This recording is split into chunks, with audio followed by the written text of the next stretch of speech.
An occasion of sin is any person, place, or thing that tempts a man to sin. That's what an occasion of sin is. There are 4 different types of occasions of sin: remote or near, voluntary or necessary. So the 4 types of occasions of sin is a remote occasion, a near occasion, a voluntary occasion, or a necessary occasion. Let's take a quick look at each. A remote occasion of sin is a situation in which men seldom fall. A near occasion of sin is a situation in which men always, or nearly always, fall. A voluntary occasion of sin can be avoided. A necessary occasion of sin cannot be avoided, at least not without serious loss. So men must take the proper precautions if they're in a necessary occasion of sin to avoid falling. So, an occasion of sin is any person, place, or thing that tempts a man to sin. A remote occasion of sin is a situation in which man rarely sin, like having a bottle of whiskey in the cupboard or somewhere in town. A near occasion of sin is a situation in which men always and nearly always fall, like viewing bad movies. A voluntary occasion of sin can be removed. You don't have to go there. You don't have to go to where they're showing bad movies.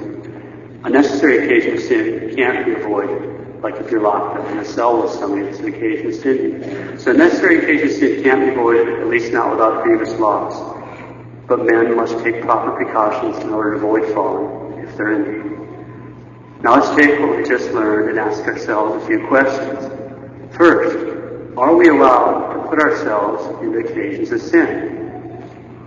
Well, now we can see that depends on what kind of occasion of sin we're dealing with. Are we allowed to put ourselves in a remote occasion of sin? Of course, just living and walking around is a remote occasion of sin of some type all the time. They're remote, so we don't have to worry about that particular being in it. How about near occasions of sin? Are we allowed to put ourselves in near occasions of sin? That depends also whether it's a necessary or a voluntary near occasion of sin. If it's a voluntary near occasion of sin, the answer is no. We're not allowed to put ourselves into it. We can't voluntarily put ourselves into harm's way. That's exactly what we promised not to do when we make the act of contrition. We have promised to avoid sin and the near occasions. We're talking about necessary voluntary near occasions of sin. When we promise to avoid the occasions of sin, that's the type we're promising to avoid. Voluntary near occasions of sin. Okay. If it's a necessary occasion of sin, we can put ourselves into it if we take the proper precautions to avoid falling. The more serious the occasion of sin, the more serious the precautions we need to take. Why? Because it's like dancing on the edge of a greasy cliff. It's necessarily there, but we have to take the right precautions. Now all that is by way of introduction. To make sure we understand the next quote. This is taken from the Standard Manual of Pastoral Theology, which is a text they use for training priests.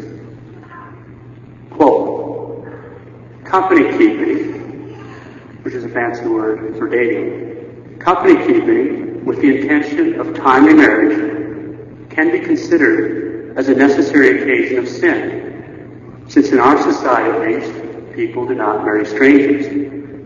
However, those keeping company, that is dating, and especially the engaged, must use the ordinary supernatural and natural means whereby the near occasion of falling into sin is made remote, especially with regard to the circumstances of being alone together.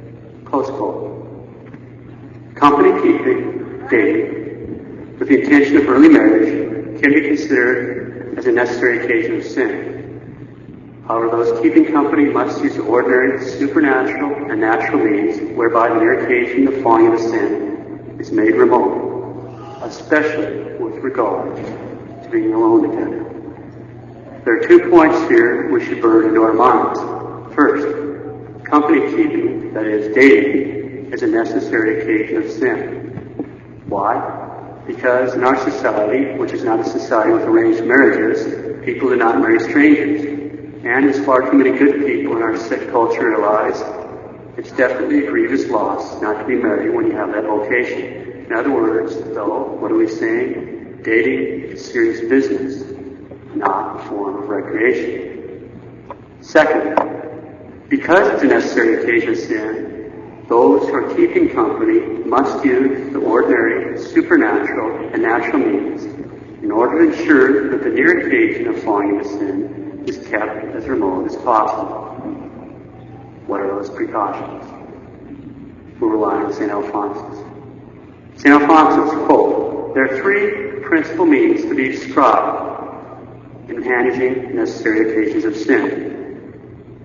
The first is to avoid as much as possible being alone with one another, speaking confidentially with one another, or looking at one another.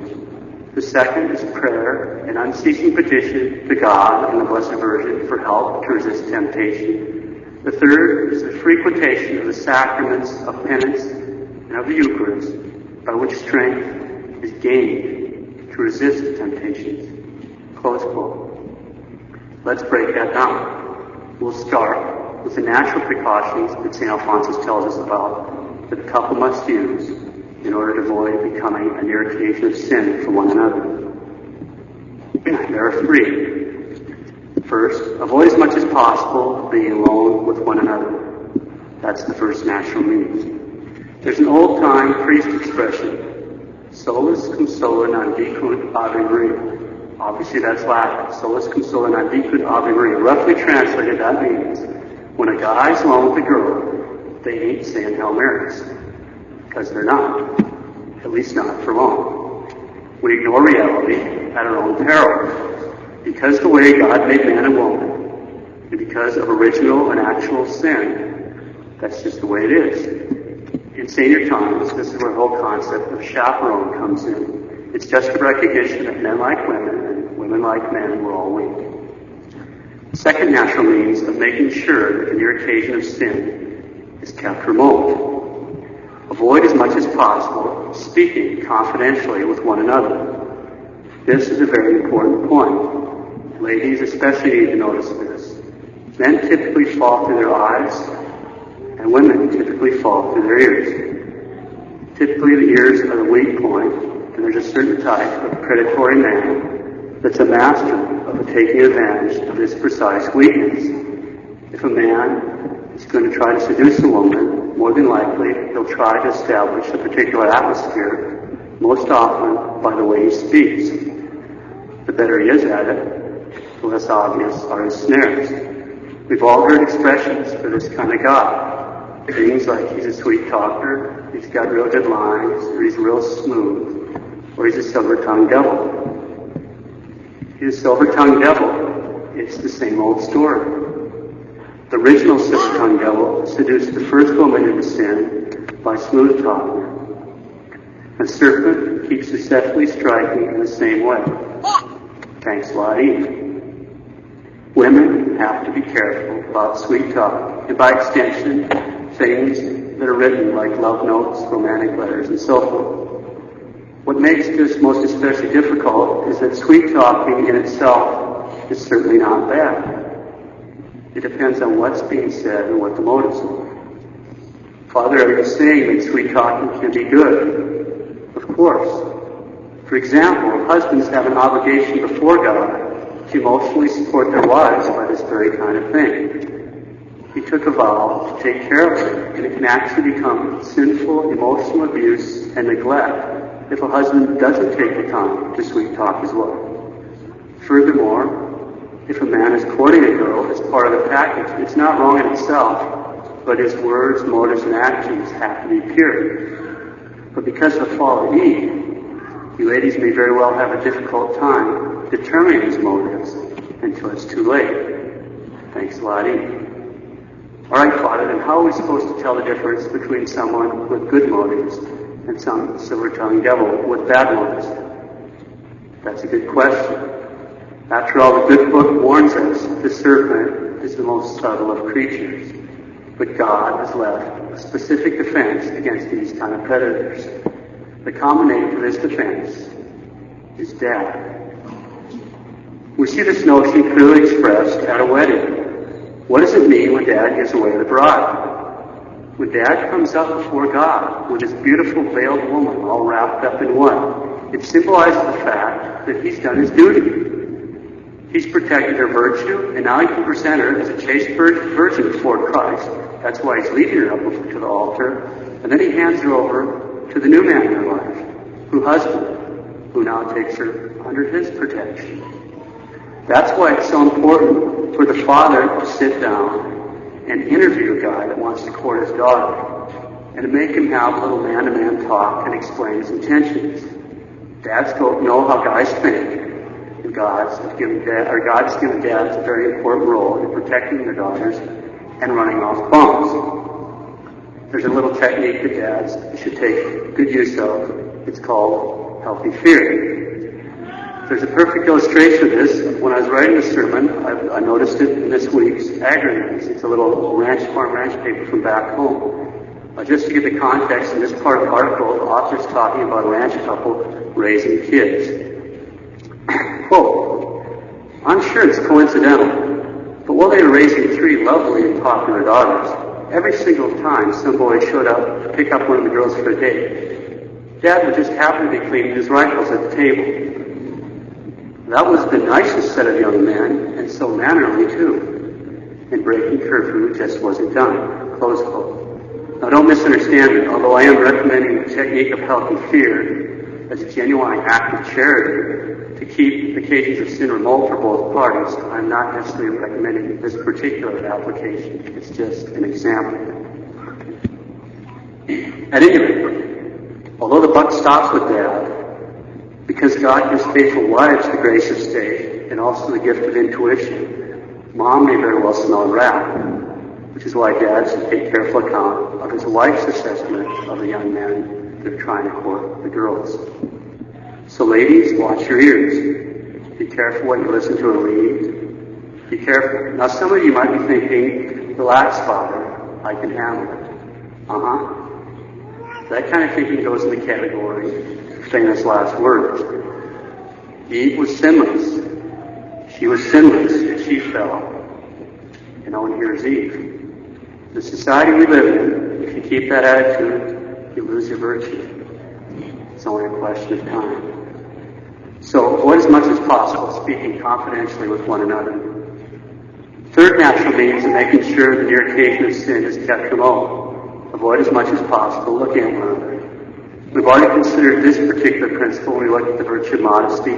Typically, this is man's weak point. So natural considerations are, be careful not to spend time alone. That applies with equal force to both parties. Be careful about who and what you listen to, which applies with particular force to the ladies.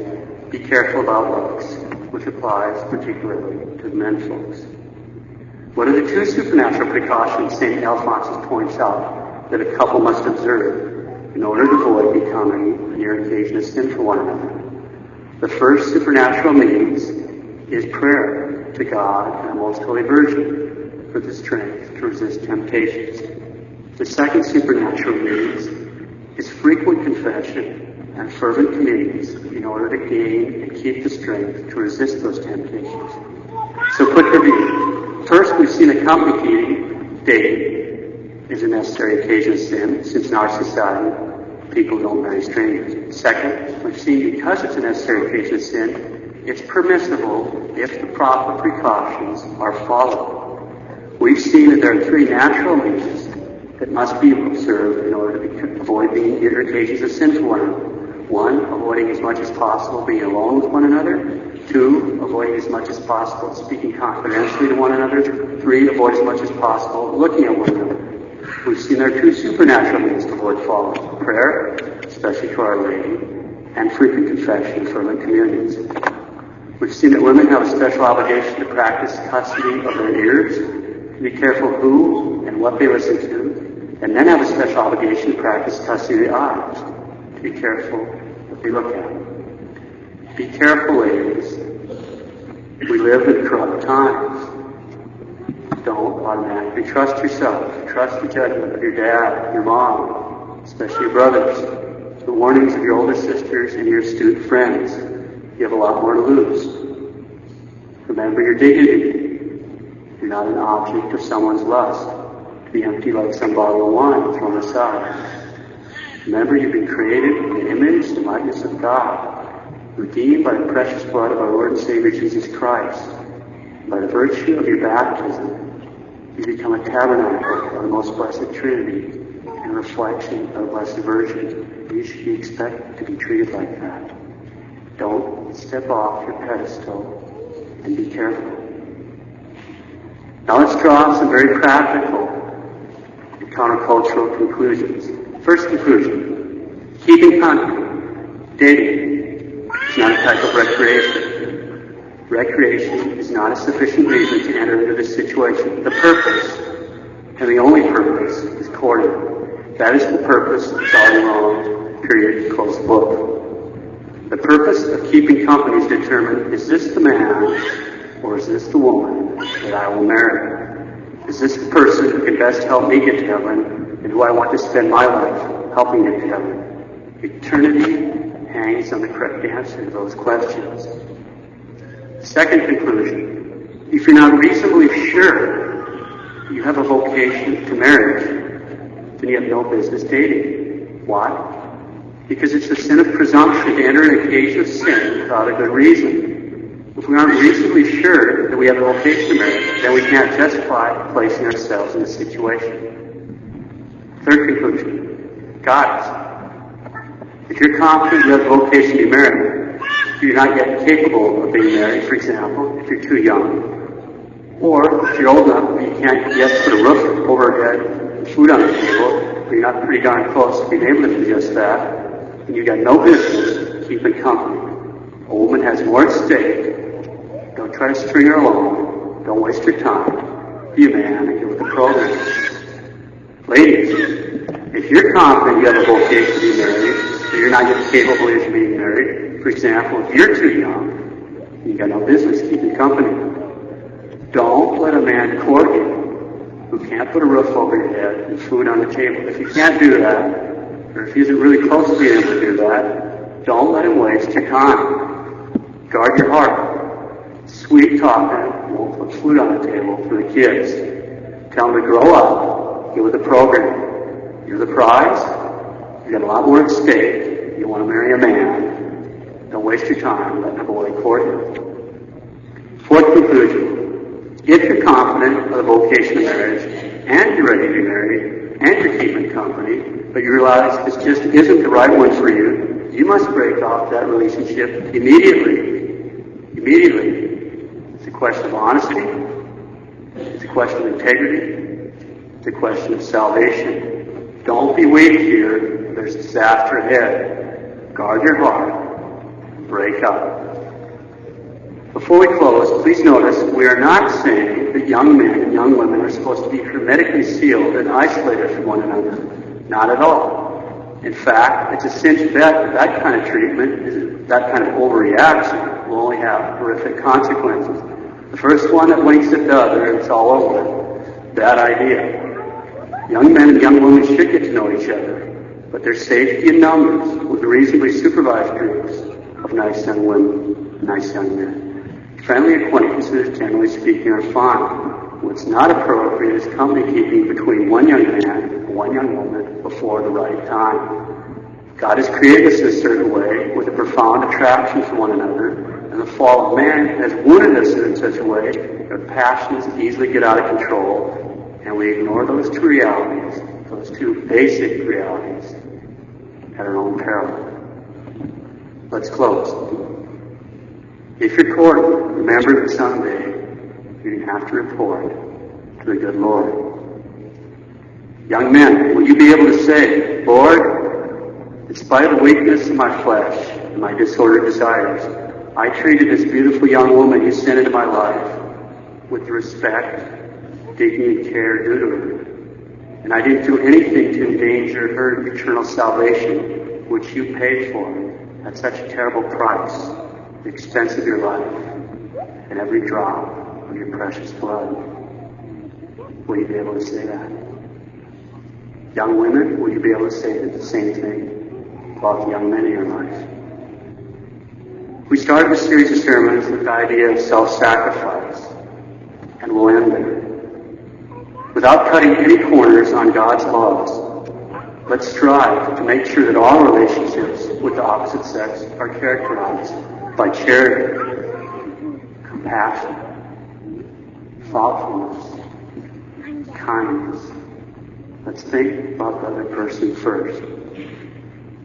Blessed are the pure of heart, for they shall see God.